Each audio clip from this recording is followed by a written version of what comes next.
Hola, hoy nos metemos de lleno en una obra que es, bueno, casi como una Atlántida de la sociología. Una cosa monumental, ¿eh? 5 tomos, más de 2000 páginas, escrita hace ya un siglo. Sí, estamos hablando de El campesino polaco en Europa y América, de William Thomas y Florian Saniecki. Exacto. Un texto que fue clave, dicen, para entender la migración, la identidad, el cambio social, pero que, a ver, seamos sinceros, hoy pocos conocen o leen directamente. Es que esa es la gran pregunta, ¿no? Como decía Ken Plummer, ¿quién lee hoy a Thomas y Saniecki? Y esa es la idea hoy. Vamos a explorar un poco su legado, su vigencia, o bueno, su olvido también. Nos basamos en algunos análisis académicos como fragmentos de Olvido y Vigencia, que justamente analizan eso. La misión, digamos, es entender por qué este estudio tan masivo, publicado allá entre 1918 y 1920, sigue siendo relevante, o al menos por qué deberíamos recordarlo más. Empecemos por ahí, por lo monumental. 5 volúmenes. Hay que imaginarse el trabajo que fue eso. Una locura. Hoy existen síntesis, claro, como la de Zaretsky, que intentan hacerlo más digerible. Pero el original es una obra titánica. Y ahí está el contraste, ¿no? Tuvo un impacto enorme en su momento, pero después como que se fue apagando la llama. Se fue quedando un poco en las estanterías, sí. Pero ojo, eso no le quita importancia histórica. Mucha gente lo reconoce como fundamental. Jan Szczepanski, por ejemplo, decía que era una obra magnífica. Sobre todo por el método, ¿verdad? Exactamente. Ahí es donde fueron realmente pioneros, en usar lo que llamaron documentos personales. ¿Te refieres a cartas, diarios? Eso mismo, autobiografías también. Pero lo radical fue usarlos no como ejemplos sueltos, sino como la materia prima, como los datos principales para entender qué sentía la gente, cómo vivían el cambio social. Eso nos lleva a una de sus ideas centrales, me parece. Esta conexión entre lo de afuera y lo de adentro. Sí, tal cual. Ellos hablaban de valores y actitudes. Los valores serían como las normas, las expectativas sociales, lo que la cultura te marca, algo objetivo, digamos. ¿Y las actitudes? Serían la respuesta personal, la orientación subjetiva de cada individuo hacia esos valores. O sea, cómo cada persona se posiciona frente a esas normas. Interesante. Y decían que la causa de cualquier cosa que pasa en la sociedad es siempre una mezcla de las dos. Exacto. Esa fue su gran fórmula, por decirlo así.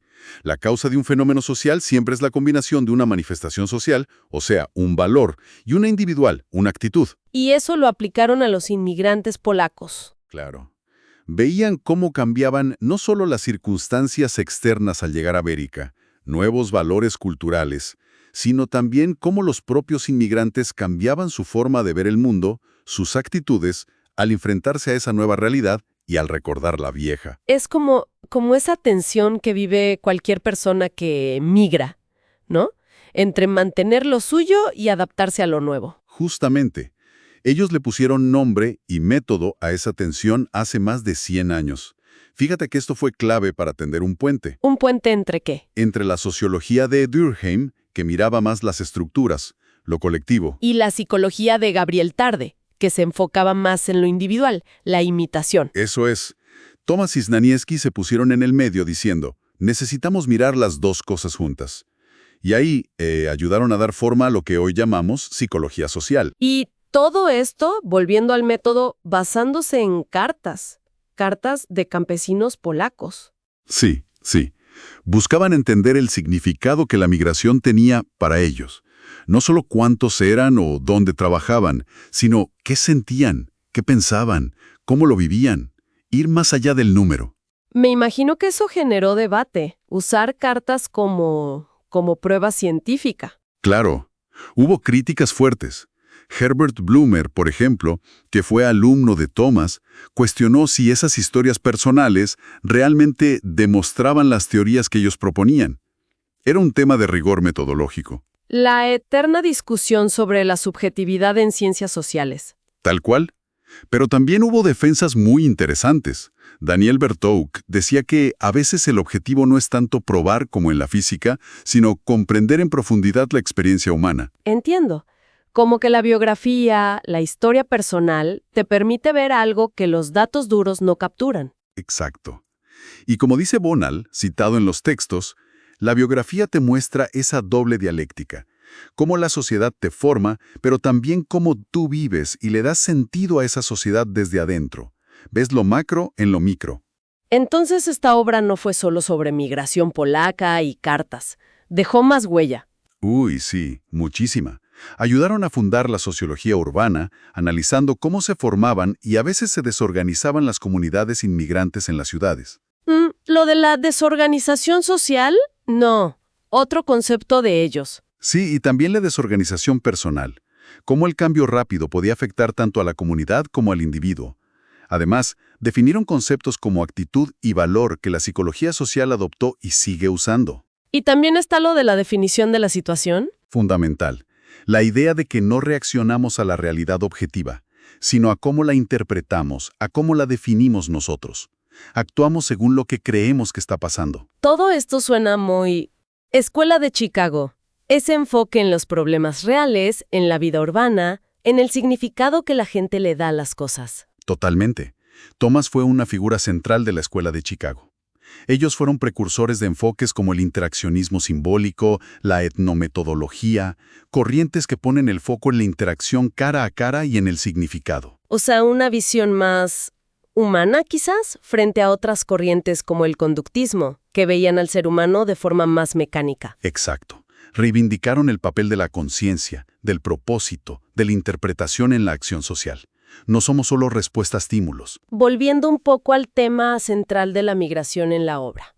Ellos se enfocaron mucho en el proceso de adaptación, ¿cierto? Sí, ese era el núcleo. Cómo los inmigrantes intentaban mantener su organización social, sus costumbres, su cohesión como grupo, frente a las presiones del nuevo entorno en América.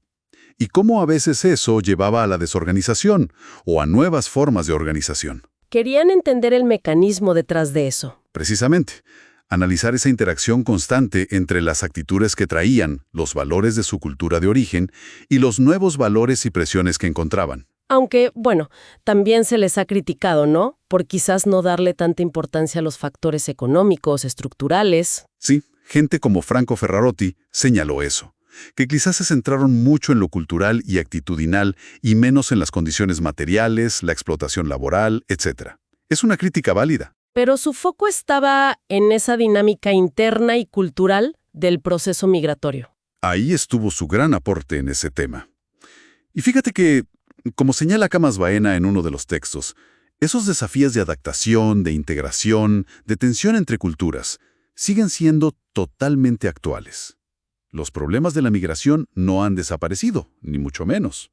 Entonces, si tuviéramos que resumir el valor principal de esta obra monumental y un poco olvidada, ¿qué diríamos? Yo creo que su gran legado es haber demostrado, de forma muy potente, que para entender de verdad los fenómenos sociales complejos, y la migración es un ejemplo perfecto, no alcanza con mirar solo las estructuras o solo las mentes. Hay que ver las dos cosas juntas. Exacto. Necesitamos entender las condiciones objetivas, los valores sociales y culturales, pero también tenemos que escuchar la experiencia subjetiva, las actitudes, cómo la gente vive y le da sentido a esas condiciones. La clave está en cómo interactúan esas dos dimensiones. Y eso nos deja pensando. En nuestra época actual, con migraciones masivas por todos lados y esta avalancha constante de documentos personales digitales. ¿Te refieres a redes sociales, blogs, mensajes? Claro, toda esa información que la gente comparte sobre su vida, sus opiniones, sus sentimientos. Es una buena pregunta. ¿Qué nos podría decir hoy el enfoque de Thomas Isnaniecki?